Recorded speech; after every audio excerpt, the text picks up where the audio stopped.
Hello, welcome to Lebab. Ayan, andito naman tayo sa vlog natin. Ayun, tingnan natin kung ano ang gagawin nila, kung paano nila maniatonda ang mga deliver di darat, panag, buhangin, kung paano nila dalhin doon sa Lebob at Magbo. Ayan, tingnan natin kung gaano at paano.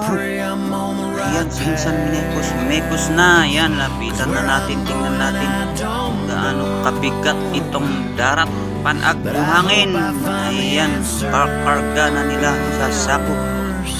Ayan, sinsan mekos na, nilalagay na sa sako. At ayan na nga, parada ng motor. Ayan, i-check na pa mayat medyo. Ayan, kaya pa ng spring. Ayun, sinsan sabi niya ay naadi ano kaya. Ayun, pinapat na nila.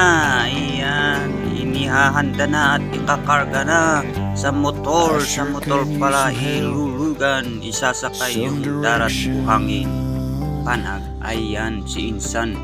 Ayun, at sinali na nga, nilagay talaga sa motor.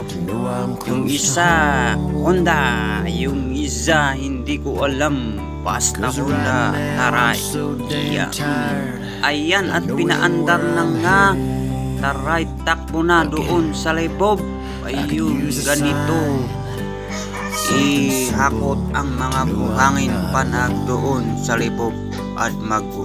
Ayan, si insan, nauna na si insan at sumunod naman si insan. Ayan, takbo na, taray na kasi parang ulan. Ayan, natin habulin natin kung paano. Ayan, at yun na nga, si insan papunta na doon sa Lebob at Magbo.